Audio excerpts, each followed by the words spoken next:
أعوذ بالله من الشيطان الرجيم بسم الله الرحمن الرحيم وما أرسلنا من قبلك إلا رجالا نوحي إليهم فاسألوا أهل الذكر إن كنتم لا تعلمون. دوسرا سوال قبلہ میں وہ جو انسانوں کو مختلف ایک دوسرے سے مختلف بنایا گیا، اللہ نے جو تخلیق کیا مختلف اقسام، جس میں تھوڑا اس کی وضاحت کریں، اس کے پیچھے کیا ہو سکتا ہے، اللہ تعالیٰ کی مصلحت کیا ہے کہ انسانوں کی جیسے مختلف اقسام ہیں، جو کوئی کچھ گورے ہیں، کچھ ساملے ہیں، کچھ کالے. وضاحت کریں. آپ نے بہت اچھا سوال کیا. انسانوں کو خدا نے مختلف پیدا کیے. ایک ڈاکٹر بن جاتا ہے آپ کی طرح، ایک ہماری طرح مولوی بن جاتا ہے، ایک انجینئر بن جاتا ہے. حالانکہ سارے چاہتے ہیں کہ ڈاکٹر بن جائیں، جی سارے چاہتے ہیں، لیکن سارے بن نہیں سکتے. کوئی جو ہے وہ آرکیٹیکٹ بنا ہوا ہے، کوئی جو ہے وہ اور اس سے شعبہ اختیار کر لیے. کسی کی تنخواہ کم ہے، کسی کی زیادہ ہے. کوئی حاکم ہے، کوئی محکوم ہے، کوئی افسر ہے، کوئی ماتحت ہے، کوئی ڈرائیور ہے، کوئی گاڑی کے فرنٹ سیٹ پہ بیٹھنے والا ہے، اس پر پاور ہے.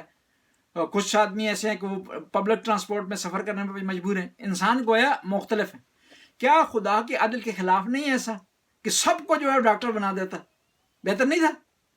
سب کو انجینئر بنا دیتا، سب کو جو ہے مولوی بنا دیتا، تاکہ آپس میں لڑنا شروع کر دیتے مولوی. جی ایسا کیوں نہیں کیا خدا نے؟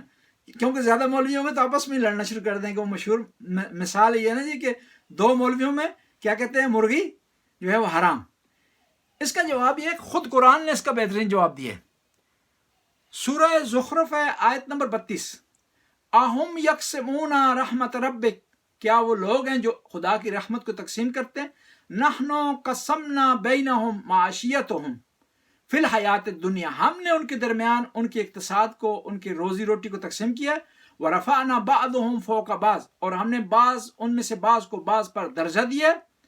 لیتخذ بعضہم بعضا سخریہ، تاکہ ایک دوسرے کے ساتھ تعاون کر سکیں.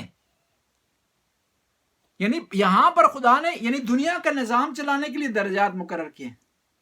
ایک کو کم طاقت دی، ایک کو زیادہ طاقت دیے، یا ایک طاقت سب کو برابر دیے. ایک کو موقع کم ملا ہے کہ اس کا استعمال کرے، دوسرے کو موقع مل گیا استعمال کرے. ایک کے لیے کنڈیشنز اچھی تھی نہیں تھی، دوسرے کے لیے اچھی تھی، تاکہ ایک دوسرے کے ساتھ تعاون کر سکے اور دنیا کا نظام جو ہے وہ چل سکے. تاکہ اس معاشرے میں انجینئر بھی ہوں، ڈاکٹر بھی ہوں، جو ہے بال کاٹنے والا بھی ہو، کسائی بھی اس میں ہو، اس کے علاوہ داغلی وار والا بھی ہو، تاکہ اس دنیا کا نظام چل سکے. اب سوال یہ پیدا ہوتا ہے کہ جب سارے برابر نہیں ہیں تو امتحان کا مرحلہ کس طرح ہوگا؟ جواب یہ ہے کہ امتحان استطاعت کے مطابق لیا جائے گا، نتیجہ بھی استطاعت کے مطابق ہوگا. کبھی بھی جو ہے میٹرک کے اسٹوڈنٹ سے ایم اے کے سوال نہیں پوچھے جائیں گے، یا ایم اے کے اسٹوڈنٹ سے پی ایچ ڈی والے سوال نہیں پوچھے جائیں گے، یا جو ہے پرائمری کا اسٹوڈنٹ ہے اس سے 8ویں کے سوال نہیں پوچھے جائیں گے. اور ہر آدمی کی اس کی استطاعت کے مطابق اسے اجر ملے گا. یعنی ایک آدمی اپنی استطاعت کے مطابق 1 کروڑ خرچ کرتا ہے تو اس کو اتنا اجر ملے گا. اس کے مقابلے میں ایک آدمی ایسا ہے جس کی 10 کروڑ کی استطاعت تھی، 1 کروڑ دے رہا ہے تو اس کی استطاعت کے مطابق اسے اجر ملے گا. اور ممکن ہے کہ جس نے 1 کروڑ دیے اس کو زیادہ اجر ملے، جس نے 10 دیے اس کو کم اجر ملے. یہ ایک اس نے دیے خدا کی بارگاہ میں کہ اس کی استطاعت 1 کی تھی، وہ جو اس نے 10 دیے وہ 20 دے سکتا تھا، 10 دیے اس نے. گویا اس نے کیا کیا؟ اپنی استطاعت سے کم خدا کی بارگاہ میں خرچ کیے. بس ہم خلاصہ کر کہہ سکتے ہیں تاکہ دنیا کا نظام چلے، اس لیے لوگوں کو مختلف درجات کے ساتھ خدا نے خلق کیا. دوسرا، ان کا جو امتحان ہوگا وہ ان کی استطاعت کے مطابق ہوگا، سب کا برابر امتحان.